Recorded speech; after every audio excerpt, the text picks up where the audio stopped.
Well, people are lining up at water distribution sites like this one in Baltimore because of an E. coli contamination. The contamination has forced the city to issue a boil water advisory for West Baltimore and parts of Baltimore County.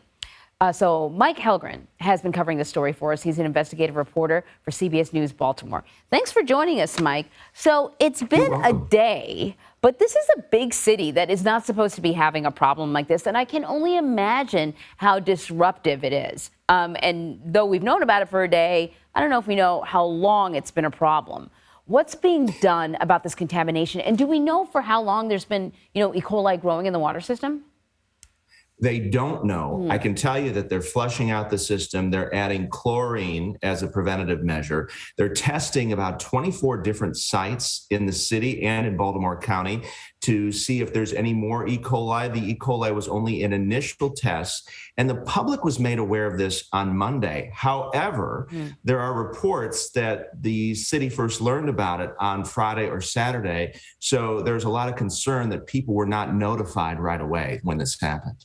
Yeah, because, we're hearing how sick people are getting. You actually spoke to people at a water distribution site, and one woman said she thinks the contamination actually started a few weeks ago. I want to play a little bit of what she had to say. I had stomach cramps, diarrhea, vomiting. My vomiting just stopped this morning. Adults can manage, but little babies, little kids, they still got to drink the water and all that. They got to do better. Yeah, we know, that's the kind of stuff that leads to dehydration, especially in young children, especially when we've all been dealing with some serious heat. Have officials, talked to you at all about what she's suggesting, that this may have been a problem weeks ago?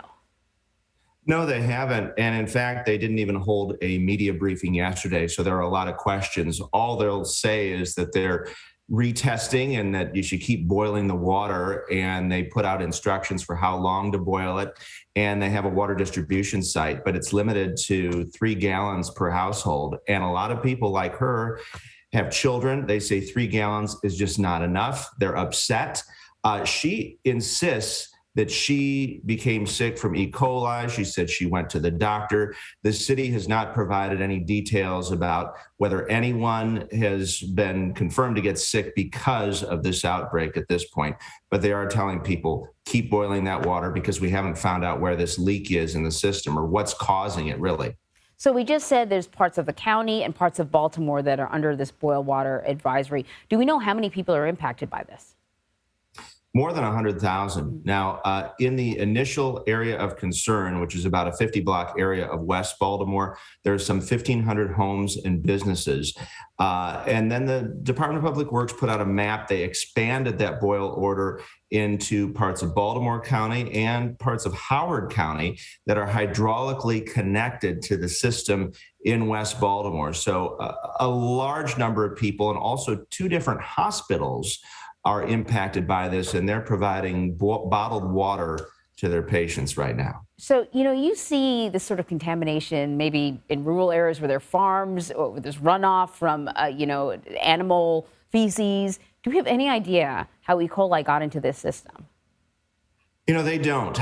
It could be because of a leak somewhere in the system. They found E. coli initially at a fire station in West Baltimore, and then at 2 nearby police stations when they were doing tests. They routinely test. The city says that their water treatment plant is tested every 2 hours around the clock. They don't think it came from there. It could have come from one of the open reservoirs, or perhaps some work that was being done on the system. I talked to a city council member yesterday who said that has not been ruled out, but they have not found the source yet. And there's a desperate search underway. Maryland environmental officials, engineers are on the ground trying to figure all of this out. And, they're advising that you got to keep boiling that water, that they're not going to lift this order until they have found the source of this problem. And I've been reporting in Baltimore for 2 decades, and this is the first time I can remember something like this. The infrastructure is very old in the city. We're used to seeing water main breaks, but not E. coli contamination. Yeah, I just think about, all the kids that are back in school and how schools must be handling this. Kids trying to get a little bit of break from the heat if they're not in school with sprinklers, can't participate in that. Mike Hellgren, thank you so much for bringing us up to speed. You're welcome.